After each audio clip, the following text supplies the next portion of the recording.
रौनकपुर गांव में सीमा, अर्चना और कोमल नाम की 3 सहेलियां रहती थी।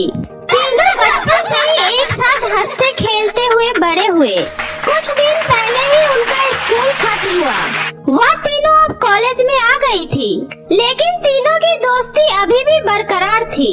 अर्चना के घर की हालत तीनों दोस्तों में थोड़ी सी खराब थी, लेकिन अर्चना के पास पैसे नहीं थे तो क्या हुआ, उसका दिल बहुत बड़ा था।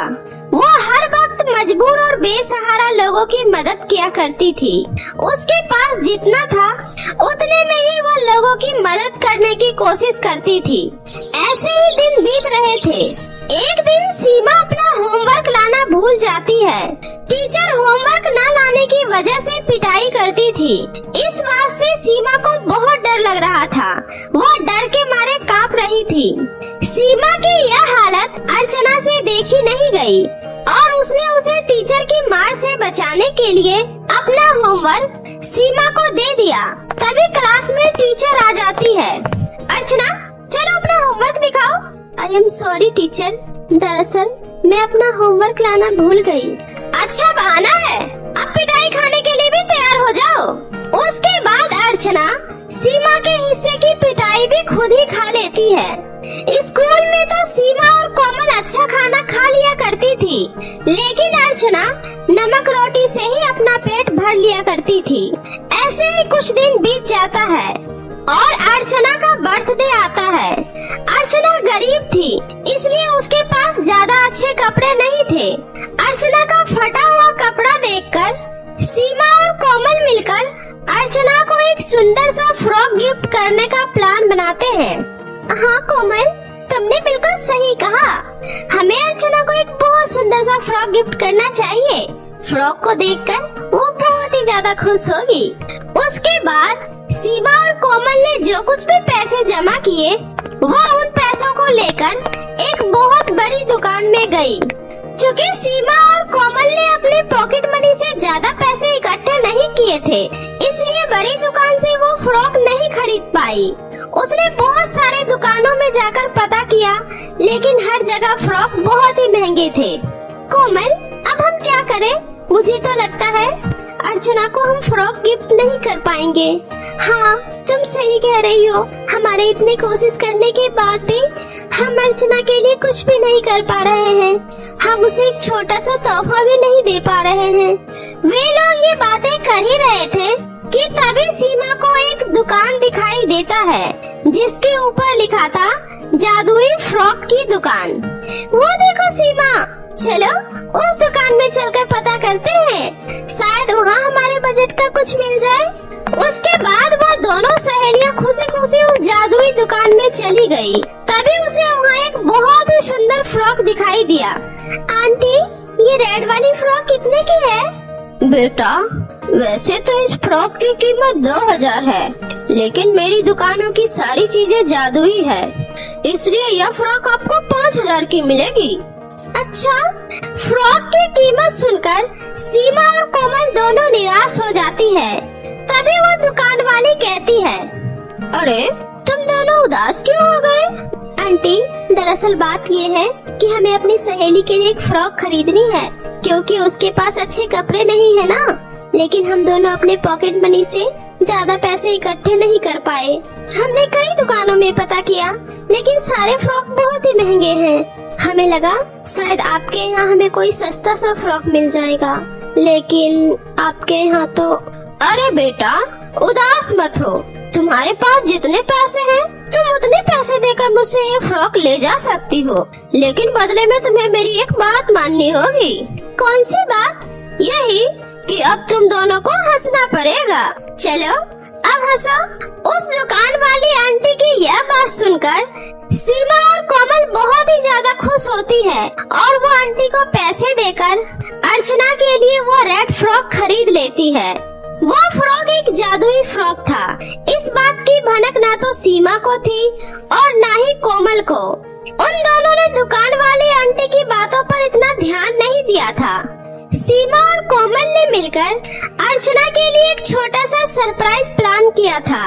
अर्चना इन सब से बहुत ही ज्यादा खुश होती है। तभी सीमा और कोमल दोनों अर्चना फ्रॉक भी गिफ्ट देती है।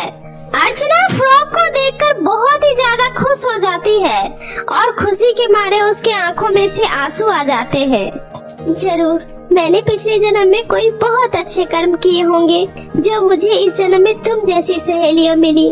तुम्हारा बहुत बहुत शुक्रिया मेरी दोस्त। बस भी कर, अब हमें रुलाएगी क्या? चल अब चलकर केक काटते हैं। अर्चना खुशी खुशी उस फ्रॉक को पहनकर केक काटती है। अर्चना पर वो फ्रॉक बहुत ही ज्यादा जच रहा था। अर्चना उस फ्रॉक में बहुत ही प्यारी लग रही थी। कुछ समय बाद उसकी सहेलियां उसका बर्थडे सेलिब्रेट कर अपने घर चली जाती है। अर्चना को इतने सुंदर फ्रॉक में देखकर अर्चना की माँ उससे कहती है, अरे अर्चना बेटा, तुम इतना सुंदर फ्रॉक कहाँ से लेकर आई हो? माँ, ये फ्रॉक तो मेरी सहेलियों ने मुझे बर्थडे पर गिफ्ट दिया है। देखो ना माँ, बहुत सुंदर है ना? हाँ बेटी, बहुत ही सुंदर फ्रॉक है। अर्चना फ्रॉक को पहनकर खाना खाने बैठती है। उसके खाने में जो सूखी रोटी और चटनी होती है वह अर्चना के खाना छूते ही स्वादिष्ट पकवान में बदल जाता है।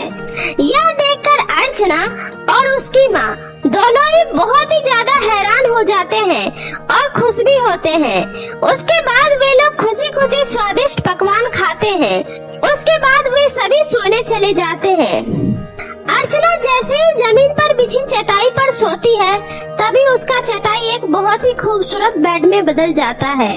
अरे ये सब क्या हो रहा है मेरे साथ और कैसे हो रहा है? उधर वो खाना इतना स्वादिष्ट हो गया और अब ये मेरा बिस्तर भी इतना सुंदर बेड में बदल गया। कहीं ये सब इस जादुई फ्रॉक की वजह से तो नहीं हो रहा? शायद मेरा ये फ्रॉक जादुई है। अर्चना अपने फ्रॉक को फिर से एक बार आजमाने के लिए अपने घर के चूल्हे को छूती है। अर्चना जैसे ही घर के मिट्टी के चूल्हे को हाथ लगाती है तभी वह चूल्हा गैस सिलेंडर में बदल जाता है। अब तो अर्चना को पक्का यकीन हो जाता है कि उसका फ्रॉक कोई साधारण फ्रॉक नहीं बल्कि एक जादुई फ्रॉक है। अगले दिन अर्चना उस फ्रॉक को पहनकर अपनी सहेलियों के पास जाती है और उन्हें भी उस फ्रॉक के बारे में सब कुछ बताती है। सीमा, कोमल, तुम्हें पता है तुम दोनों ने मिलकर जो मुझे मेरे बर्थडे पर फ्रॉक गिफ्ट किया था वह कोई साधारण फ्रॉक नहीं बल्कि एक जादुई फ्रॉक है। क्या? ये तुम कैसी बातें कर रही हो? तेरा दिमाग तो खराब नहीं हो गया है? भला कोई फ्रॉक जादुई कैसे हो सकता है? हाँ, मेरा यकीन करो तुम दोनों, मैं सच कह रही हूँ। अर्चना की दोनों सहेलियों में से कोई भी इस बात को मानने के लिए तैयार ही नहीं हो पा रहा था कि वह फ्रॉक जादुई है और वे लोग अर्चना का मजाक उड़ाकर उसे घर जाने को बोलते हैं। अर्चना उदास मन से घर चली जाती है। ऐसे ही कुछ महीने बीत जाते हैं और बरसात का मौसम आ जाता है। अर्चना अपने परिवार सहित बेघर हो जाती है। वे लोग अपने आस पड़ोस में रहने वाले लोगों से मदद मांगते हैं लेकिन कोई भी उनकी मदद नहीं करता है। काकी, कोई तो दरवाजा खोलो, मेरा घर टूट गया है, मुझे एक रात अपने घर में रहने दे दो प्लीज काकी, बाहर बहुत बारिश हो रही है, दरवाजा खोलो। लेकिन कोई भी दरवाजा नहीं खोलता है। तभी काकी घर के अंदर से ही आवाज देती है, अरे मेरे घर के अंदर जगह नहीं है, कहीं और जाकर मदद मांगो। इसी तरह से अर्चना कई घर के दरवाजे पर जाकर उनसे मदद मांगती है लेकिन कोई भी उनकी मदद नहीं करता है। अंत में अर्चना को याद आता है कि उसके पास तो जादुई फ्रॉक है। अर्चना भागकर अपने घर के अंदर जाती है और किसी तरह से टूटे फूटे घर में से अपना फ्रॉक ढूंढकर निकालती है और फिर उस फ्रॉक से कहती है, हे जादुई फ्रॉक, अब तुम ही मेरी आखिरी आस हो, अब तुम ही मेरी मदद कर सकती हो। भला इतनी तेज बरसात में हम सब कहाँ जाएंगे? प्लीज जादुई फ्रॉक हमारी मदद करो। अर्चना के इतना कहते ही उस फ्रॉक से तेज रोशनी निकलती है और उसी जगह पर एक बहुत ही आलीशान फ्रॉक का घर बनकर तैयार हो जाता है। यह देखकर अर्चना खुशी खुशी अपनी माँ के साथ उस घर के अंदर जाती है। अंदर जाने के बाद वो देखती है कि उस घर के अंदर उसकी जरूरत का सारा सामान पहले से ही रखा हुआ है। अर्चना यह सब देखकर बहुत ही ज्यादा खुश होती है और जादुई फ्रॉक का धन्यवाद करती है। जादुई फ्रॉक, आपका बहुत बहुत बहुत शुक्रिया। अगर आज आप मेरी जिंदगी में नहीं होते तो न जाने मेरी जिंदगी कितनी मुसीबतों से कटती। आपका ये एहसान हम जिंदगी भर नहीं भूलेंगे। अगले दिन अर्चना की दोनों सहेलियां उसके घर आती है तो वह उसके घर के जगह आलीशान फ्रॉक के घर को देखकर हैरान रह जाती है। सीमा, क्या ये हमारी दोस्त अर्चना का घर है या फिर कहीं हम दोनों रास्ता तो नहीं भटक गए ना? नहीं नहीं कोमल, यह हमारी दोस्त अर्चना का ही घर है। इतने में अर्चना घर से बाहर आती है और कहती है, मैंने कहा था ना, तुमने मुझे जो फ्रॉक दिया है वो जादुई है और यह सब उसी जादुई फ्रॉक के जादू की वजह से हुआ है। इसके बाद अर्चना अपनी दोनों सहेलियों को फिर से अपनी सारी बातें बताती है। यह सब सुनकर सीमा और कोमल भी बहुत खुश होती है। अरे हाँ, याद आया, उस दुकान वाली आंटी ने कहा था हमारी दुकान की सभी चीजें तो जादुई है, पर हमने उनकी बातों का यकीन नहीं किया। पर आज मुझे यकीन हो गया और मैं ये सब देखकर बहुत ही खुश हूँ। हाँ अर्चना, मैं भी तुम्हें इतना खुश देखकर बहुत ही ज्यादा खुश हूँ और इस जादुई फ्रॉक की सही मायने में असली हकदार भी तुम ही हो। और देखो, ये फ्रॉक तुम्हें मिल गया। उस दिन से तीनों सहेलियाँ खुशी खुशी रहने लगती है और साथ में अर्चना का भी जीवन उस जादुई फ्रॉक की वजह से बहुत ही अच्छे से गुजरने लगता है। बहुत समय पहले की बात है। रामपुर नामक गांव में दिव्या अपने मामा मामी के साथ रहा करती थी, क्योंकि कुछ समय पहले ही दिव्या के माता पिता की एक ट्रेन हादसे में मृत्यु हो जाती है। इसलिए दिव्या के मामा दिव्या की परवरिश के लिए उसे अपने साथ अपने घर लेकर आ जाते हैं ताकि उसकी अच्छी तरह देखभाल हो सके। दिव्या के मामा तो बहुत अच्छे थे, वह उसका बहुत अच्छे से ख्याल रखते थे, बिल्कुल अपनी बेटी की तरह। लेकिन मामी सुरेखा वह दिव्या को बिल्कुल भी पसंद नहीं करती थी। वह नहीं चाहती थी कि दिव्या उनके साथ उनके घर में रहे, लेकिन अपने पति के सामने सुरेखा की एक नहीं चलती थी और वह बस एक मौके का इंतजार देख रही थी। और कुछ दिन बाद सुरेखा को यह मौका मिल भी जाता है, क्योंकि एक दिन दिव्या के मामा को काम के सिलसिले से शहर जाना पड़ जाता है। तभी सुरेखा इस मौके का पूरा फायदा उठाती है। दिव्या स्कूल जाने के लिए तैयार हो रही थी, तभी सुरेखा दिव्या के पास जाती है और उसको जोर से थप्पड़ मारकर बाल खींचते हुए कहती है, मनहूस, इस पल का मुझे कब से बेसब्री से इंतजार था कि तेरे मामा कब शहर जाए और कब मैं तुझसे गिन गिन कर बदले लूं। यह जो तूने स्कूल जाने के लिए ड्रेस पहनी है ना, इसे उतार कर घर के कामों में लग जा, वरना मार मार कर तेरी सारी हड्डियां तोड़ दूंगी। मामी जी, आपको तो पता है एग्जाम चल रहे हैं। अगर मैं स्कूल नहीं जाऊंगी तो एग्जाम कैसे दोगी, और अगर एग्जाम नहीं दिए तो मेरी पढ़ाई अधूरी रह जाएगी। और ये आपको अचानक क्या हो गया? मामा जी के सामने तो आप बहुत प्यार करती थी, उनके शहर जाते ही आप मेरे साथ ऐसा बर्ताव क्यों कर रही हैं? मामी जी, मेरा स्कूल जाना बंद मत कीजिए, मैं पढ़ना चाहती हूँ। अब मैं तुझ जैसी मनहूस लड़की को और बर्दाश्त नहीं कर सकती। मेरा बर्दाश्त का बंध टूट चुका है। पहले अपने माता पिता को खा गई और अब इस घर में आकर अपनी मनहूसत फैला रही है। हम दोनों पति पत्नी में लड़ाई करवाती है। मनहूस, हम तेरा पालन पोषण करें या फिर अपने बच्चों का? मेरी भी बेटी है, मैं तुझे उसका हक नहीं मानने दूंगी। इसलिए आज से तेरा स्कूल जाना बंद। अब तू मेरे लिए सिर्फ एक नौकर की हैसियत से है। अगर तू घर के सारे काम करेगी, जिस हालत में मैं तुझे रखूंगी उस हालत में रहेगी तो तू इस घर में रहेगी, वरना मैं तुझे इस घर से धक्के मार के निकाल दूंगी। अब तेरे मामा भी नहीं है यहाँ तेरी साइड लेने के लिए, और जब वह यहाँ आएंगे तो तेरे बारे में पूछेंगे तो मैं कोई भी मन गढ़ंत कहानी सुना दूंगी, तेरे खिलाफ भड़का दूंगी, समझ रही है? और वैसे भी तो मुझे ऐसी वैसी औरत मत समझना, मैं बहुत खतरनाक औरत हूँ, समझ रही है?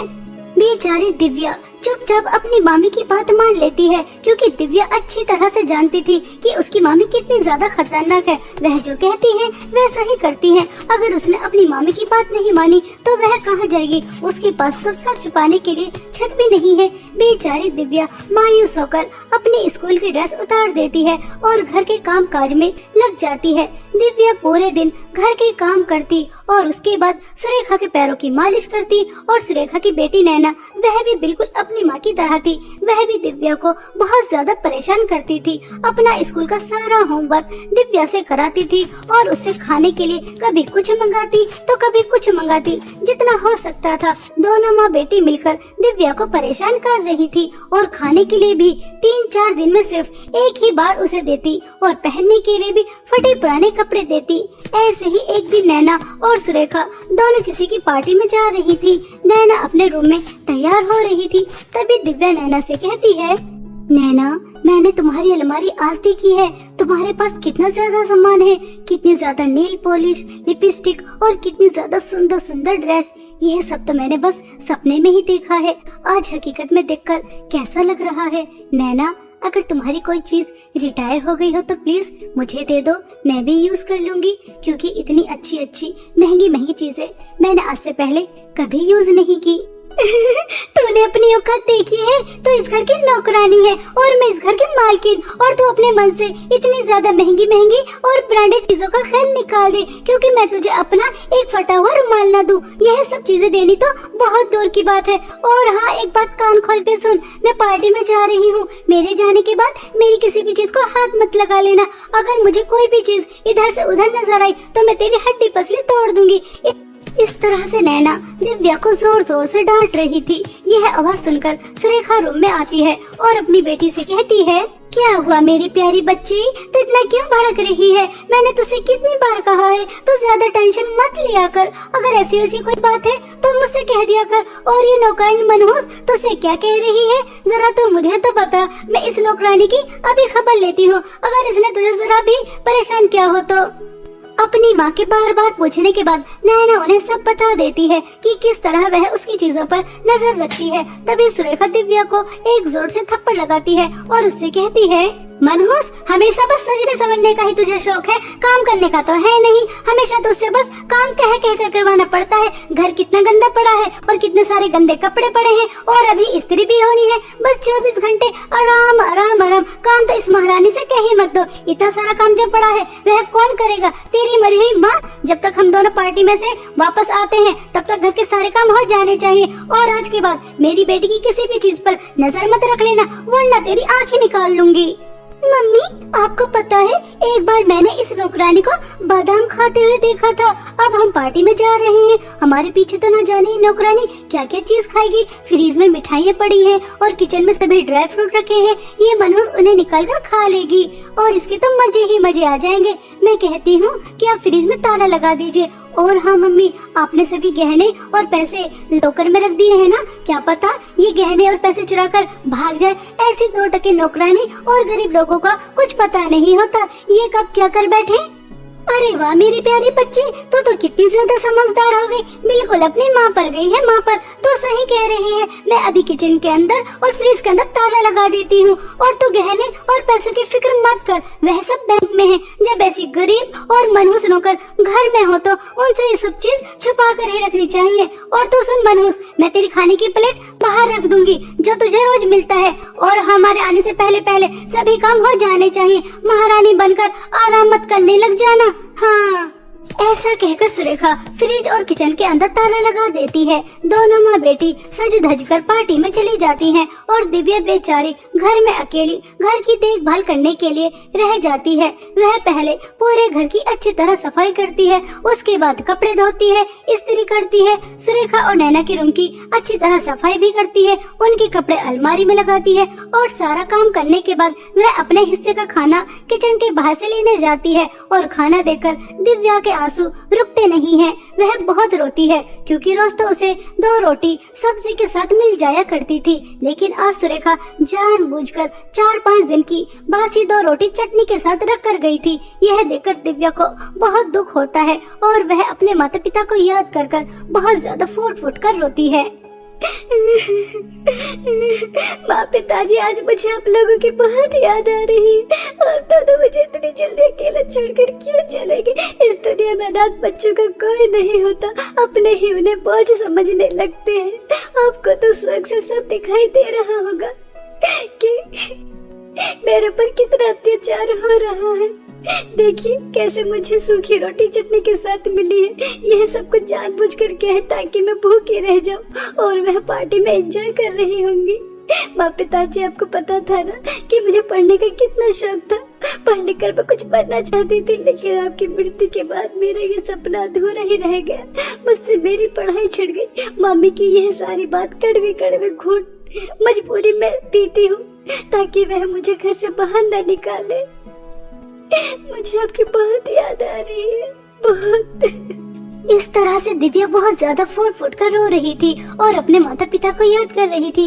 तभी दरवाजे पर एक बूढ़ी औरत आती है और वह दरवाजे को खटखटाती है। दिव्या तुरंत दरवाजे पर जाती है तो वह बूढ़ी औरत दिव्या से कहती है, बेटा क्या तुम्हारे घर में कुछ खाने के लिए है? क्या तुम मुझे कुछ खाने के लिए दे सकती हो? मुझे बहुत तेज भूख लगी है, बहुत समय से कुछ नहीं खाया। अम्मा जी, मेरी इतनी अच्छी किस्मत कहाँ है कि मैं अपने हाथ से किसी को कुछ दे सकूं। मैं तो खुद दूसरों की ठोकरों में रोटी खा रही हूँ। आपको पता है मेरी मम्मी मुझे ये 2 सूखी रोटी देकर गई हैं। 2 दिन बाद मुझे ये फिर मिल जाएंगी। अगर आप खा सकती हैं तो खा लीजिए, मैं आज भूखी रह जाऊंगी। बेटा तुम्हारा दिल कितना बड़ा है। ऐसे लोग दुनिया में कम ही होते हैं जो अपने से पहले दूसरों के बारे में सोचते हैं। बेटा मैं कब से एक ऐसी ही लड़की की तलाश कर रही थी जो दूसरों की मदद करती हो। बेटा मैं परी लोक की सबसे ज्यादा शक्तिशाली रानी परी हूँ, लेकिन पृथ्वी की डायना चुड़ैल ने मुझे बुढ़िया बना दिया और उसने मेरी जादुई छड़ी बादलों में जादुई 3 चांद के अंदर रखी है। मेरी जादुई छड़ी लाना इतना आसान नहीं है। वहाँ जाकर पहले तुम्हारी परीक्षा होगी और अगर तुम अपनी परीक्षा में पास हो गई तभी मेरी जादुई छड़ी ला सकती हो। बेटा क्या तुम मेरी जादुई छड़ी लेकर आओगी? अम्मा जी मगर मैं जादुई 3 चांद तक कैसे जाऊंगी? मेरे पास तो कोई जादुई शक्ति भी नहीं है। बेटा यहाँ से कुछ दूर चलना, तभी तुम्हें एक जंगल नजर आएगा और उसके पीछे एक पहाड़। बस वहाँ जाकर अपनी आंखें बंद कर लेना, उसके बाद तुम जादुई 3 चांद के पास पहुँच जाओगी। जैसा कि वह बूढ़ी औरत ने कहा था दिव्या वैसा ही करती है और वह कुछ ही समय में जादुई 3 चांद के पास पहुँच जाती है। तभी पहले जादुई चांद से आवाज आती है, दिव्या दिव्या तुम मेरे जादुई चांद के अंदर आओ। यहाँ की दुनिया तुम्हें बहुत अच्छी लगेगी। यहाँ पर बस सोना ही सोना है। इतना सोना देखकर तुम्हारी आंखें चमचमा जाएंगी। यहाँ आकर तुम ऐश करोगी ऐश। आओ आओ मेरे जादुई चांद के अंदर आओ, तुम्हें यहाँ कोई खतरा नहीं है। दिव्या दिव्या तुम मेरे जादुई चांद के अंदर आओ। यहाँ पर तुम्हें हीरे ही हीरे पैसे ही पैसे नजर आएंगे। इतनी सारी धन दौलत देखकर तुम्हारी आंखें चमचमा जाएंगी और तुम इतनी सारी धन दौलत से ऐश ही ऐश करोगी। तुम्हें कभी किसी चीज की कोई कमी नहीं होगी। आ जाओ मेरे जादुई दूसरे चांद के अंदर आ जाओ। यहाँ तुम्हें कोई खतरा नहीं है, बस यहाँ की धन दौलत ले जाओ। दिव्या दिव्या तुम यहाँ रानी परी की जादुई छड़ी लेने आई हो, वह मेरे अंदर है। आ जाओ और मेरे अंदर से रानी परी की जादुई छड़ी ले जाओ जो डायना चुड़ैल ले रखी है। मगर एक बात ध्यान रखना, अगर तुम पहले और दूसरे जादुई चांद के अंदर की धन दौलत लेकर आओगी तो तुम जादुई छड़ी नहीं लेकर जा सकती। बस तुम यहाँ से एक ही चीज लेकर जा सकती हो, या तो ढेर सारी धन दौलत या फिर रानी परी की जादुई छड़ी जिसके अंदर उनकी जान बसी है। अब तुम्हारे हाथ में है कि तुम क्या चुनती हो। मैं धन दौलत का लालच नहीं करूंगी। मुझे पता है कि लालच बुरी बला होती है। मैं जादुई तीसरे चांद के अंदर आऊंगी और रानी परी की जादुई छड़ी लेकर जाऊंगी और मुझे कुछ नहीं चाहिए। दिव्या के इतना कहते ही दोनों जादुई चांद गायब हो जाते हैं और असली जादुई चांद रह जाता है जिसके अंदर रानी परी की जादुई छड़ी थी। दिव्या उस जादुई चांद के अंदर जाती है, वहाँ से जादुई छड़ी लेती है और बूढ़ी औरत के पास आ जाती है और उन्हें लाकर दे देती है। जादुई छड़ी की मदद से वह बूढ़ी औरत अपने असली रूप में आ जाती है और वह रानी परी बन जाती है। तभी वह दिव्या से कहती है, मैंने तुम्हारा चयन कर कर बहुत अच्छा किया। मुझे उम्मीद थी कि तुम जरूर मेरा काम पूरा करोगी। 10 साल बाद मैं अपने असली रूप में आई हूँ सिर्फ तुम्हारी वजह से। अगर तुम धन दौलत का लालच करती जैसे कि तुम्हें पहले और दूसरे जादुई चांद ने दिया था, सोने हीरे और पैसों का, मगर तुमने लालच नहीं किया। तुम बहुत अच्छी हो। तुमने मुझे मेरी जादुई छड़ी दी, इसलिए मैं तुम्हारी मदद करना चाहती हूँ। यह लो मेरी अंगूठी, इसे पहन लो और तुम इस अंगूठी से जो मांगोगी वह तुम्हें मिल जाएगा। तुम्हें किसी चीज की कोई कमी नहीं होगी। बेटा ऐसे ही दूसरों की मदद करते रहना।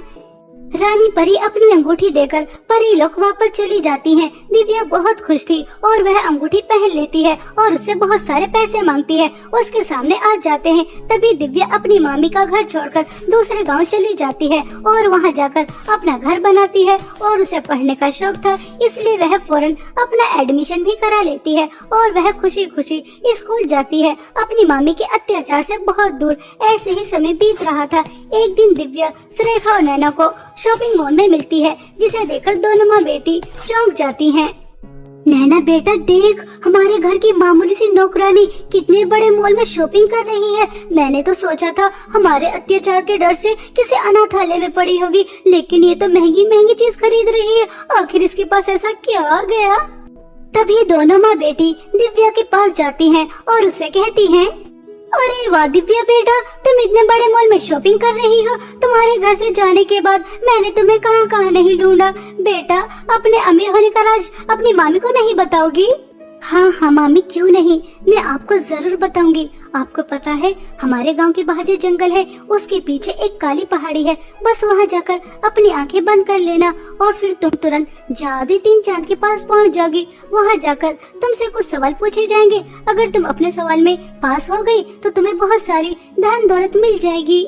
दिव्या की बातें सुनकर दोनों माँ बेटी को धन दौलत का लालच आ जाता है और वह कुछ समय बाद जादू 3 चांद के पास पहुंच जाती हैं। जैसा कि दिव्या से सवाल पूछे गए थे वैसे ही एक एक कर दोनों माँ बेटी से भी पूछे जाते हैं, लेकिन उन्हें तो धन दौलत से मतलब था, इसलिए वह पहला और दूसरा जादू चांद चुनती हैं और जैसे ही उसके अंदर जाती है तो कभी लौट कर नहीं आती। दोनों चांद के साथ वह भी हमेशा हमेशा के लिए गायब हो जाती हैं। इस तरह उन्हें उनके लालच और बुरे कर्मों की सजा मिल जाती है और दिव्या अपने अच्छे स्वभाव की वजह से एक हंसी खुशी जीवन बिताती है।